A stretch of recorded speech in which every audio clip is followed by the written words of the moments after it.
Take two, take two, take two. Not sure what happened with take one. Where was I? Oh, yes, you Michiganders. The Play Gun Lake online casino and sportsbook app. They've got a brand new look. Join me right now and get all the action from Play Gun Lake, the online casino and sportsbook app. It's got a new look. It looks terrific. You're going to love it. Lots of new hot slots, all your favorite casino games. Easier than ever to get in on the action. Plus, get up to $1,000 casino bonus back if you're down in the first 24 hours. Play Gun Lake, the only app that I ever use and recommend to the great state of Michigan. Get some skin in the game. Bet sports, play blackjack, craps, poker, roulette, hot online slots, all while watching the game. Like, this is when they go to commercial break. This is what you do. When you play Gun Lake, you play for the love of the games. Winning is always a rush. The money is in the moment. It's the anticipation of a face card, the thrill of an extra spin, the pure joy of a jackpot. Right now, download the app and enjoy all the action and excitement, just like the casino floor, except it's right at your fingertips. New users get up to $1,000 casino bonus back if you're down in the first 24 hours. Your casino bonus has to be wagered. PlayGunLake.com. They've got all the details.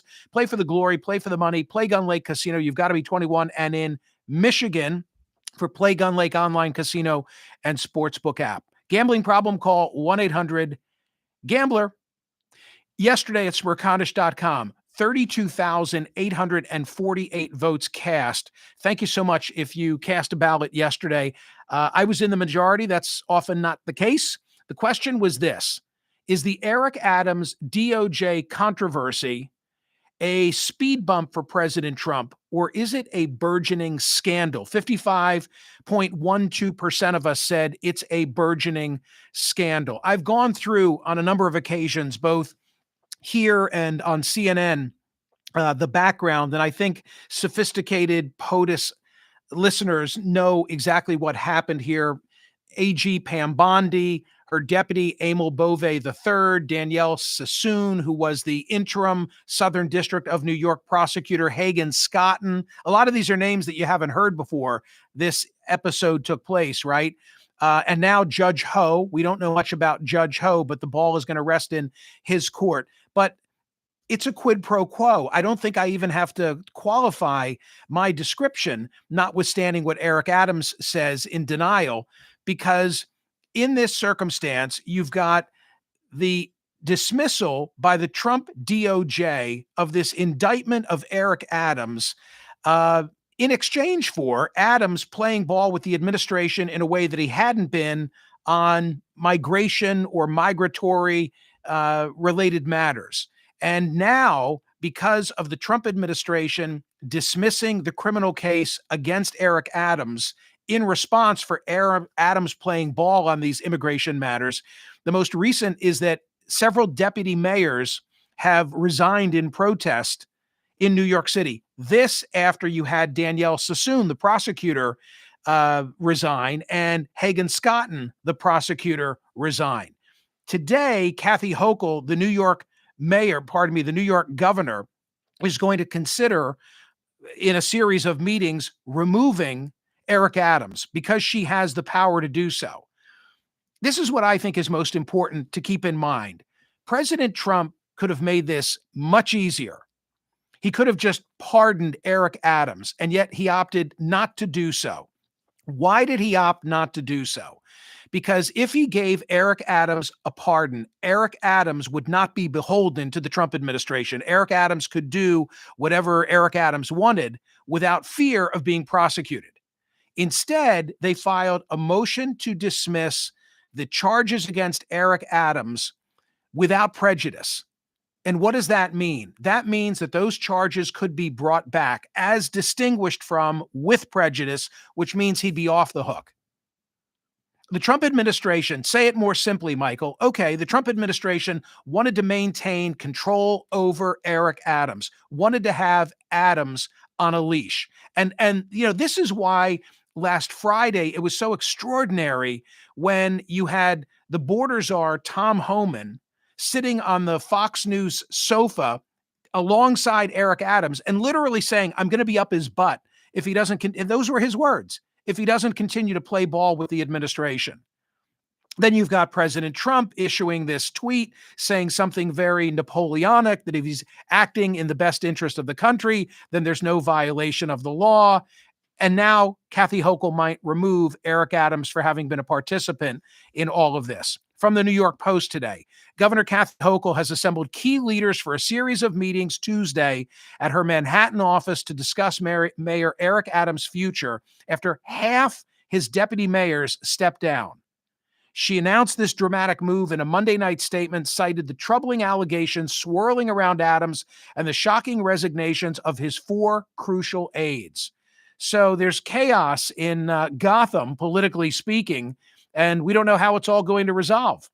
But I maintain that Adams, if he's now removed from Hochul, this won't be the end of this story. It's just going to be one more important milestone in terms of the coverage and aftermath of what Trump and Pam Bondi, by extension, and Amo Bove have carried out relative to getting Eric Adams to participate and play ball with the administration. So speed bump or burgeoning scandal, I'm even more of the opinion today than I was yesterday that it's in the burgeoning scandal category. Tuesday poll question at Smerconish.com. Should privacy concerns always outweigh the potential benefits of Doge eliminating waste, fraud, and abuse at the IRS? Now, what's this one all about? Well, what I'm really asking is, does it matter what Doge, Elon Musk find at the IRS, given that their search for waste, fraud, and abuse has now moved to the IRS in addition to other federal agencies? Sean Hannity has a sit down with Donald Trump and Elon Musk that is airing tonight. They've released one soundbite so far, and Elon Musk tells the story of having been at a dinner party a month or two before the election. And he says, quote, "I happened to mention the president's name, and it was like they got shot with a dart in the jugular that contained methamphetamine and rabies." Elon Musk saying that the response to him now, where he used to be beloved in progressive circles, is now the complete opposite, and that people, he maintains, are irrational with their criticism of the work that the Department of Government Efficiency is now doing. The updates that are related to Doge and Trump and Musk include the fact that the acting commissioner of the Social Security Administration left her job this weekend after a clash with Musk over its attempts to access sensitive government records, according to people familiar with her departure. So her name is Michelle King. She spent several decades at the agency before being named its acting commissioner last month, and now she's on her way out the door. Wondering if the fears of Musk's involvement, I'm wondering, are so strong now that there's no amount of upside that warrants his participation. And when I say this, I'm thinking of the Washington Post story on Sunday, which triggered a lot of concerns about the IRS. It began this way: Elon Musk's U.S. Doge service is seeking access to a heavily guarded IRS system that includes detailed financial information about every taxpayer, business, and nonprofit in the country, according to people that the Washington Post interviewed with familiarity of this.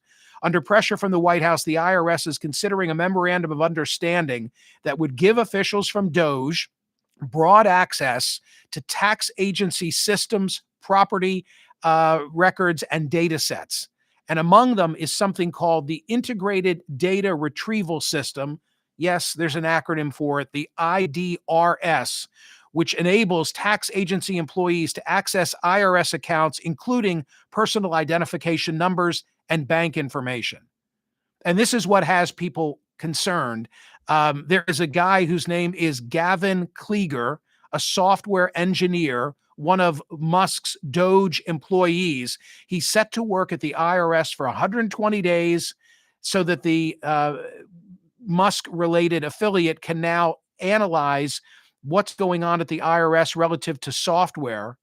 The agreement requires that Klieger maintain confidentiality of tax return information, shield it from unauthorized access, and destroy any such information shared with him upon the completion of his deployment. But that's not salving any of the concerns that have been raised about him. The IDRS access, it's extremely limited. Taxpayers who have had their information wrongfully disclosed or even inspected are entitled by law to monetary damages, and the request for Doge access has raised these deep concerns within the IRS. Why is it necessary? It's necessary because, according to Doge, the tax agency's systems are antiquated. Many were built using computer coding language from the 1960s, and overhauling the agency's IT is in line with Doge's mandate to modernize government technology. So, like, there it is in a nutshell. I have no doubt that that's accurate, that the IRS is running on very antiquated software and that the system is in desperate need of an upgrade. But now people are so concerned about Musk and Doge generally that it's as if taxpayers don't even want this review to take place. If it's associated with Musk, then it's not something that they want carried out, even though for many, many years, many have been clamoring for this type of an upgrade in government generally. I looked at that Washington Post story last night. It had 8,000 comments appended to it. I went through the first like 50, and as of the time that I was looking at them, I couldn't find a single comment that said, good for Trump and good for Musk that they're finally now going to update the IRS. Nobody. Instead, it was, I want to sue them. He has no right to any of this information, or F this. This is absolutely criminal. Where the hell is Congress? Or aren't MAGA the same ones that cry that they wish they had less government oversight and control over the everyday Americans? And on and on and on. So, one last thing I need to say about this, though, in this sort of sea of criticism against Musk and Doge and the raising of concerns over people's privacy now being compromised, I keep thinking of that focus group that Rich Tao and Engageus did in Arizona. Not a lot of people. It's qualitative analysis. It's not quantitative analysis. But every Arizona swing voter in this focus group said they approved of President Trump's actions since taking office. And most support Elon Musk. Most of the respondents said that they approve of Musk's effort in the administration. Few had concerns that Musk is motivated by personal gain or that his status as the world's richest man who controls companies with billions of dollars in government contracts and faces investigations and regulatory hurdles presents conflicts of interest. So that's why I'm asking today, and I'll just say this: Trump and Musk do themselves and the country no favor with the lack of transparency. Would I like to see all government updated in terms of coming into, the 21st century? Of course. It always seems like government is the last to be able to take advantage of all of the technological gain. But they've not explained who is this person, who's on his team, what's the scope of review, nor have they salved any of the concerns that people have that I think are legitimate in terms of how their personal information might end up in hands where they should not be. They've just not offered a sufficient explanation to satisfy what I find to be the very reasonable concerns over privacy violations or the risk thereof. And yet, I'm sure a software overhaul and more are necessary. Go vote at Smerconish.com on today's poll question. Should privacy concerns always outweigh the potential benefits of Doge eliminating waste, fraud, and abuse at the IRS? Sorry we had a false start for many. Go vote now at Smerconish.com.